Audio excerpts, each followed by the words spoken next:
Hi guys, good morning. So big boss இது நம்மளோட vlog with Jaya. Like பண்ணுங்க, share பண்ணுங்க, கமெண்ட்ஸ் பண்ணுங்க கைஸ்.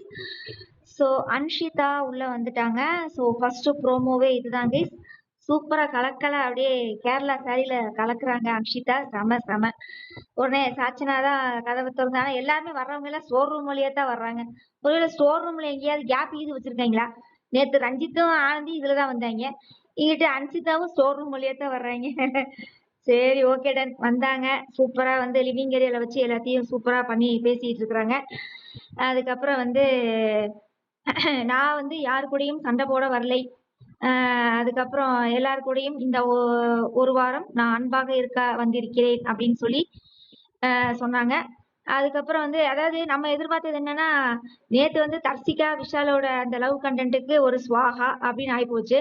சரி, இவங்களாவது வந்து ஏதாவது ஒரு கண்டென்ட் கொடுப்பாங்க, விஷால் கூட ஏதாவது சண்டை போடுவாங்க. ஆனா விஷால் கூட சண்டை போடுற அளவுக்கு இங்க ஒண்ணுமே இல்லைல்ல கைஸ். அவங்க வந்து நல்ல பாண்டிங்ல தானே போனாங்க ரெண்டு பேருமே. அதனால விஷால் கூட எல்லாம் சண்டை போடுறதுக்கு வாய்ப்பு இல்ல. ஒருவேளை அர்ணவ் கூட சண்டை போடுறதுக்கு வாய்ப்பு இருக்கு என்னமோ. அப்புறம் நான் இங்க ஒரு ஆளுக்கு வந்து ரொம்ப சப்போர்ட் பண்ணுவேன் அப்படின்னு சொல்லி அவங்க ரொம்ப பாவம் அப்படின்னு சொல்லி சௌந்தர்யாவுக்கு ரொம்ப சப்போர்ட் பண்ணாங்க. அதை பார்க்கவே ரொம்ப சந்தோஷம் வந்தது. ஏன்னா பாவம் அந்த பொண்ணை வந்ததுல இருந்து எல்லாருமே அடிச்சுட்டே இருக்காங்க, பிஆரை வச்சு. அதனால சௌந்தர்யா வந்து அப்படியே ஹக் பண்ணதை பார்க்க முடிஞ்சது. ரொம்ப ஹாப்பி. அன்ஷிதா வந்து முத்து உங்களுக்கு தான் பிஆர் இருக்குது அப்படின்னு சொல்லி போட்டு உடைச்சாங்க பாருங்க. செம செம செம. அப்புறம் வேற என்ன, இந்த சைடு ரவீந்தர், அப்புறம் முத்து, சாச்சனா எல்லாம் நின்று ஒரு கான்வர்சேஷன் போயிட்டு இருக்குது. அப்படின்னு கான்வர்சேஷன்ல வந்து என்ன பேசுறாங்க அப்படின்னா, ரவீந்தர் வந்து நான் வந்து உள்ள வந்துதான் முத்துக்கு சப்போர்ட் பண்ணணும் இல்லைன்னு ஏதோ சொல்லிட்டு இருக்காரு. அதுக்கு முத்து வந்து நீங்க எனக்காக எதுவுமே பண்ண வேண்டாம், நீங்க பண்றதுனால எனக்கு தான் அது தப்பா போய் முடியுது, அதனால நீங்க இனிமேல் பிஆர் இதே எதுவுமே பண்ண வேண்டாம் அப்படின்னு சொல்லி மூஞ்சில் அடிச்ச மாதிரி பேசிடுறாரு Muthu. Okay, super, very good.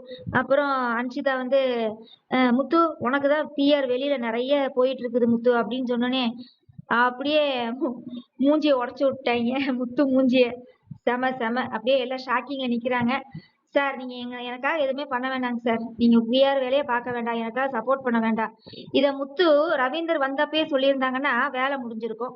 கடைசி நேரத்துல சொல்றீங்களே முத்து, உங்களுக்கும் பிஆர் இருக்குது முத்து, எல்லாத்துக்குமே பிஆர் இருக்குது முத்து. சரியா? பிஆரை வச்சுதான் ஜெயிக்கணும்னா ஜெயிக்க முடியாது முத்து பிக் பாஸ்ல. அதத்தான் விஜேஎஸ் சொன்னாரு முத்து. ஓகேவா?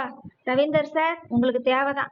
முத்துக்கு சப்போர்ட் பண்ணி ஜால்ரா போட்டீங்கல்ல, வாங்குங்க, நல்லா வாங்குங்க.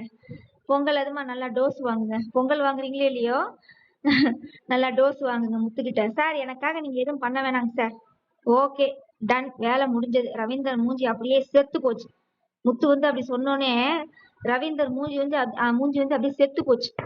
அப்புறம் நேற்று நைட்டு ஒரு கான்வர்சேஷன் போயிருக்குது கேஸ். அதாவது தீபக் இருக்காரு இல்லையா, அவர் எலிமினேஷன் ஆனதுக்கு என்ன காரணம் அப்படின்னா, ஆனந்தி வந்து ஒரு சூப்பரா ஒரு பாயிண்ட் சொன்னாங்க. என்ன சொன்னாங்கன்னா, அதாவது ஒவ்வொரு சீசன்லயுமே ஒரு நல்லவன் இருந்தா ஒரு கெட்டவன் இருப்பான் அப்படின்னு சொல்லியிருந்தாங்க. அதாவது என்ன அப்படின்னா, இப்ப சீசன் 4 எடுத்துட்டீங்கன்னா ஆரி, பாலாஜி.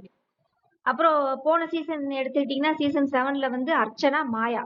சோ அந்த நம்மளை எதிர்க்கிறாங்க இல்லையா காம்படிட்டர், அவங்க வந்து நல்ல ஒரு போல்டாவோ ஒரு கெட்டவனாவோ, இப்ப தீபக் வந்து கெட்டவனா பார்க்கப்பட்டாங்க, அப்ப முத்து வந்து நல்லவனா இருந்தான். இப்பயும் வந்து பாத்தீங்கன்னா முத்து முத்து வந்து நடிக்கிறானா, உண்மையிலேயே அவனோட கேரக்டர் இதுதானா அப்படிங்கிறதே தெரியல. அதான் உண்மை. அதுதான் தர்ஷா குப்தா கூட வந்து போட்டு உடைச்சிருப்பாங்க, நீ நடிகண்டா அப்படின்னு சொல்லி. அதாவது என்னதான் தெரியுமா கைஸ், அதாவது இந்த பிக் பாஸ் சீசன் 8 பொறுத்தளவு இந்த பிக் பாஸ் சீசன் 8 பொறுத்தளவு பாத்தீங்கன்னா, தீபக்கு ஒரு கரெக்டான ஆள் வந்து ஆப்போசிட் சைட்ல இல்ல. அதனாலதான் அவர் கேம் வந்து அப்படியே ஆஃப் ஆகி போச்சு. அவரும் எலிமினேட் ஆகி போயிட்டாரு. முத்து வந்து நான் தீபக் எதிராக